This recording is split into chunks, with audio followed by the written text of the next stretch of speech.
Okay, so we're looking at dividing by equating coefficients. So you'll notice here I've made the statement equating coefficients, but I just want to point out there are two ways of dividing polynomials. So, well, there's almost certainly more ways than that, but there's two ways that are covered by the textbook. And as you're in the textbook, it's important to us that you are comfortable with what they're talking about in the textbook. So there's two ways that they can talk about in the textbook. One of them is equating coefficients, and the other is through a polynomial long division method. Now, we have talked about this a lot as a group of teachers, and we're finding that historically, students really they struggle with the concept of polynomial division. Some find it really easy, but a lot of students find it really tricky to understand what on earth they're doing. Whereas equating coefficients tends to make a little bit more sense. The syllabus does not state how you need to do this. There is no mention of polynomial division. So what we've decided this year is we're going to focus on doing it by equating coefficients.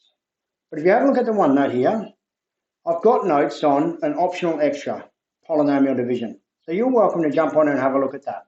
Not only do I have notes on that, we've got videos on that which I've published and you can have a look at. Not only that, what I'm going to do today, because we have a double, and I only need to teach you the stuff from 8B, so I'll probably be talking at you for the next 20 minutes or so. I'm then going to create an optional space later this lesson where if you want to listen, I will do some of the ones we're doing now by polynomial long division. So you have that opportunity to learn it. But what I want to stress to you is you don't have to do it. I would say the ideal situation would be taking a stress-free approach to learning it, because sometimes it can be a little bit quicker by jumping on, listening. And if you get to a point where you're like, no, this is horrible and disgusting, well, at least you know you don't really have to worry about it. But you might listen and might go, oh, actually, that's pretty easy, and it might be really good. So I'll leave that up to you, but I don't want it to be a stressful situation, because we've had students in the past that feel like they're failing maths because they can't do polynomial long division, but it's actually not really that important. So we don't want to put you in that situation. You do need to be able to divide polynomials though. And when I say divide polynomials, you need to be able to break it up into its factors. You've been doing this already. You've been factorizing quadratics. It's exactly the same thing, but we're going to do it with cubics. So let's start here by doing expansion. And I'm going to do this pretty quickly because you've done expansion before. So you notice I do tend to fluster through things that you've done before. So hold me back if I need to be held back. Now, the important thing here is to recognize a couple of things. Firstly, there are 2 terms in the first bracket and 3 terms in the second bracket. I'm expecting a total of 6 terms before I collect like terms. So there should be 6 terms in total that come out of this. The second thing is, once we get to this stage, FOIL method, which you may have learned in the past, it breaks down. It's gone. So I'm going to do that. Distributive law says I'll pop an x there, and 2x squared minus 3x plus 5, and then plus 2. 2x squared minus 3x plus 5. You notice this plus travels along. So if that was a minus, it would be minus 2 there. Now I expand that out. 2x cubed minus 3x squared plus 5x plus 4x squared minus 6x plus 10. And then I've got a little bit of a tick here. I don't have to put a tick there, but for me, in the back of my mind, I'm always thinking I should have 6 terms when I multiply these two things together, because I've got 2 terms in the first and 3 in the second. I've got my 6 terms. Now I'm going to collect the like terms. 2x cubed is the only cubic term. 3x squared and plus 4x squared gives me a total of x squared. 5x minus 6x gives me negative x, and then plus 10. So I've collected the like terms there, and I'm left with 4 terms. And you'll notice here that I've got a linear factor, x plus 2, times by a quadratic factor, 2x squared minus 3x plus 5, and it equals a cubic. So this is degree 1 times degree 2 equals degree 3. Now, as I'm recording this, I won't ask you too many questions, but think about this for a second. What do you think a linear times a cubic will be? And hopefully you recognise it will be a quartic. The leading degree will come from the linear x term here times by the leading term of the cubic, which is x cubed. There'll be some coefficient probably, which will give a leading term of x to the power 4. So you get a bit of and again, you're probably not going to be asked a question that revolves around this fact, but it's so good for you to better predict what you expect to get when you do this work. I'm expecting to get an x times an x cubed. I'm expecting a quartic. So the rule will be that you get the 2 degrees and you add them together and it will give you the degree of the result. So hopefully that helps. All right, so we've done a bit of an expansion now. We can see we get a cubic. And we're going to, I'll use this example a little bit later on to talk about how our division works. So my question is this. I want to determine the values of A, B, and C that make the following statement true. And I've got a special symbol there. It's an equal sign, but with 3 lines. Some of you will have seen this before, but not all of you. That equal sign with 3 lines means is identical to. So I'll just shoot across here. So it's very similar to equals. But an equal sign, when you've got x's involved, imply that there is one value of x that's satisfied. It's a solvable equation. Is identical implies that it doesn't matter what x is, this is always true. And so we need to find A, B, and C such that this cubic is always equal to this linear times this quadratic. Now, this is not really a symbol that you'll use much in methods, but it pops up a little bit in the textbook. So I just wanted to bring it to your attention. For all intents and purposes, you can use it like an equal sign at this stage. So that's what we're looking for. Now I'm just going to shoot back up here to the example just did. I want to talk about the fact that over here in purple, this means that 2x cubed plus x squared minus x plus 10 is identical to x plus 2x squared minus 3x plus 5. So we're looking to find the quadratic factor here, if the linear factor is known. So I'm going to do this example for the long way. And I want to make you aware of the fact that what I'm about to do is longer than you probably need to do. But the long way is important so that you can always fall back on it. And then I'll show you a couple of shortcuts. So the first thing I'm going to do here is expand this side. We've just done the expansion before. So we get ax cubed plus 4ax squared. Now, I'm doing this is, I say the long way, but I'm not distributing. So ax cubed comes from the x times the x squared, and then 4ax squared. And then I get bx squared, this should be a plus there, plus 4bx plus cx plus 4c. Drifts over into my bubble a little bit. I've done it in this order very deliberately, so I've got my cubic term, my quadratic terms, my linear terms, and my constant term. And I'm going to factorise this. So I get ax cubed plus 4a plus b x squared, that's my quadratic term, plus 4b plus c x plus 4c. You often do get something that's a little bit like a pattern. So you're 4a plus b and 4b plus c. You're kind of expecting to get that. Okay, hopefully you can see that, and yell at me if you can't. So this is identical to 3x cubed plus 13x squared plus 2x minus 8. Now the only way for this to work, for this to be equal for every value of x, is if 3x cubed is equal to ax cubed, and 13x squared is equal to 4a plus b x squared, and 2x is equal to 4b plus c x, and negative 8 is equal to plus 4c. So what I'm going to do now is called equating coefficients. And I'll write this over here, equating, because it's language I'll use a lot, coefficients. I've written it poorly. I freaked out then because I was running out of space. There we go.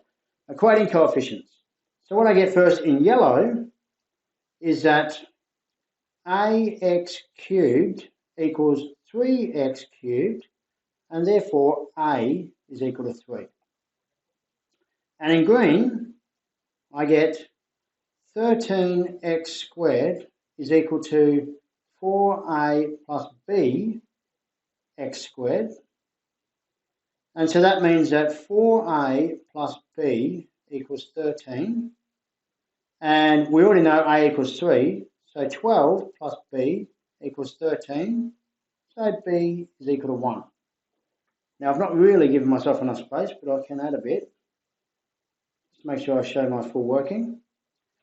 And in light blue, I get 4b plus c is equal to 2. And I'll just start an X on there just to show you that I'm working from the original thing. So 4b, b is 1, so 4 times 1 plus c equals 2. So c is equal to negative 2. There's my, and I might just throw some highlighting on the values that I've got from this. And then the good thing is I've got like a parity checker here. I've always got one extra equation because in orange I've got that 4c is equal to negative 8. And this is true. 4 times negative 2 does indeed equal negative 8. So it works. And therefore, I can write down that 3x cubed plus 13x squared plus 2x minus 8 is indeed identical to x plus 4 times a is 3, so it's 3x squared, plus b is 1, so it's plus x, and then c is negative 2, and that works. So it's very long-winded, but it is a way that we can factorise our cubic to get a linear and a quadratic term. I'm going to leave a bit of a pause there. If you ask questions, I can cut it out, but the pause is for questions if you have any. Well, that was a boring pause. So 3x squared, 1x minus 2. Hopefully that makes sense. Now, rearranging this, as I've done here, we can divide through by x plus 4. Now, I'll just make the note here that when you divide through by x plus 4, a good math student will write something like x cannot equal negative 4 anymore. It's important to recognise that because we can't divide by 0. So this will come up a lot if you're doing specialist, but even in methods, it's worth just taking that note to consider it. It's a really good way to impress the markers. But when I divide through by that, I get that cubic divided by that linear is equal to 3x squared plus 1x minus 2. And there we have the foundation of polynomial division. If you divide that cubic by that linear term, we get that quadratic term. So here's a little bit of a generalization. And I want to show you this because it is in the textbook and it is name dropped in the syllabus. So P of x is equal to d of x times q of x plus r of x. Now you've done function notation. You did that last term, so hopefully you're comfortable with that. We talked a little bit about it on Monday or yesterday. P of x is our original polynomial. D of x is our divisor. So at the top we were dividing by x plus 4.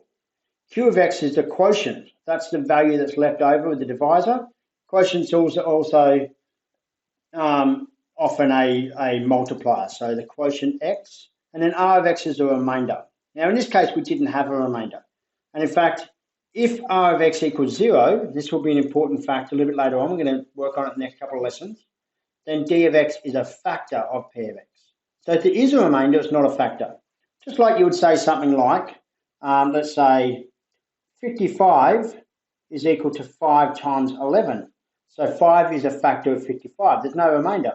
But 56 is equal to 5 times 11 plus 1. So 56 doesn't divide evenly by 5. 5 is not a factor of 56 because there is a remainder. The same thing is true for polynomial division. We're mostly concerned with r of x equals 0. Most of our work will be based on that, but you can get stuff where r of x doesn't equal 0. Also notice that the degree of r of x is less than the degree of d of x, the divisor. So in this case above, if there was a remainder, it would be a constant term, got a degree 0. Again, if this doesn't quite make sense now, it's quite hard for me to elaborate that on when we're doing teams learning. Then I think once you do a few questions, you'll start to see that pattern forming. So leave it and just try a few questions and see if you can see that pattern forming. So example 5, calculate q of x and r of x such that x cubed plus 3x squared minus 7x plus 1 equals x minus 1 times some quotient of x plus r of x. So what I'm going to do is I'm going to create a bit more space. I think I'm probably going to need it. I'm going to shoot back up. I'm going to do this the quicker way. I'm going to shoot back up to here where we did all that work and just try and bring your attention to some patterns. And to do this, I'm going to ruin all my working by colouring it in red a little bit. So the first thing that happens here is we do x times ax squared to get ax cubed. Those two front terms, the two leading powers of the things being multiplied together, they are the only way that we can get a cubic term. So x times how many x squareds give us 3x cubed? A has to be 3. It's the only way it can happen. I didn't have to do the expansion and equating coefficients to get there. I could look at that and just logically, A has to be 3. There's no way A can be anything else because x times 3x squared gives me 3x cubed. And the same thing happens with this c value here. I get negative 8 is made up of 4 times what? Well, it has to be negative 2. That's the only way it can happen. So c has to be negative 2. I don't really have to equate coefficients. So as you're working through the exercise, I really strongly encourage you to think about ways that you can accurately shortcut your working a little bit. Now, for me, mathematics is about getting things right, being accurate, and time is not a concern. Okay, when you apply maths in the real world, when you're out doing it in a career, time really isn't a concern. Accuracy is important. You guys are heading towards an exam where time is going to be a little bit of a concern. So I want you to be accurate, high level, time conscious, and this is a way that you can shorten that time. Now we can apply some of that as we move forward down here. So I'm going to write out that x cubed, so I'm going to stick with this, plus 3x squared minus 7x plus 1 is equal to, or identical to, x minus 1 times q of x. Well, that has to be, this is a cubic, this has to be a quadratic, ax squared plus bx plus c plus r of x. And remember, r of x, the degree of r of x has to be less than the degree of d of x, which means that r of x is a constant term. So I'm just going to call it d. Now, d might be 0, but this question is set up in a way to suggest that it also might not. So we have to just assume that it's not going to be 0 and just see what happens. And what this also means is that I can't assume my c in the way I did above, because there's now two ways for me to get my constant term. It is by multiplying these two terms and also by d. So I can't just work out my c, but I sure can work out my a. A, for x times ax squared to equal x cubed, I know that a has to equal 1. Done. So now I'm going to write this out. X cubed plus 3x squared minus 7x. This is a bit of a wasted step, but I want it to be clear for you. X minus 1 times x squared plus bx plus c plus d. Okay, now let's have a think about how we can get b by looking at how we can get a quadratic term. So I'm doing this a little bit shorter, and I want you to realise that it's a possibility for you if you want to. I've got negative x squared there, plus bx squared there. And this has to equal 3x squared. So I get negative x squared plus bx squared has to equal 3x squared. So that means that b minus 1 has to equal 3. b must equal 4. So I've just done it again. It's not the full expansion, but I've worked it out, and I could probably do that with a little bit less working. You could probably do the full working pretty quickly anyway, but there are shorter ways of doing it. So now I've got x cubed plus 3x squared. Again, a bit of a wasted line, but here we are. Is equal to x minus 1 times x squared plus 4x plus c plus d. Now I'm going to see, well, I'll do a different colour again just so it's clear, hopefully. I want to get that negative 7, and I've got minus 4 plus c. I'm going to cut a little bit working here. The only way to get negative 7 where I've got minus 4 of x's and then plus c x's is if c is equal to negative 3. So there I've got c equals negative 3. So now I've got x cubed plus 3x squared minus 7x plus 1 is equal to x minus 1, x squared plus 4x minus 3 plus d. And now I just want to work out my d. So to work out my d, I go, well, negative 1 times negative 3 would give me 3, but I only want 1, so therefore d must be negative 2. And there's all my values. So when it says, and I'll go back to the question, it says calculate qx and rx such that, well, now I go over on the side here and I write down qx is equal to x squared plus 4x minus 3, and rx, that's a bad 3, so try that again, rx is equal to negative 2. So there's my two polynomials. Rx doesn't really look like a polynomial, but it's just a constant term, so it is technically a polynomial in a way. And that's example 5 done. And again, polynomial division by equating the leading terms of the coefficients of the quadratic that we expect to receive. Lastly, I've got this example 6, and then we're at 8b. So it's very similar, but you notice this time that instead of a linear term, we've got a quadratic. That orange is red. So write this quartic divided by this quadratic in the form qx plus rx divided by x squared minus 3. Hence, what are px and dx? What about the types of polynomials? What types of polynomials are those? So px is equal to, hopefully you can see, I'll just pop it over here in this sort of shade of red, x to the power 4 plus 3x cubed.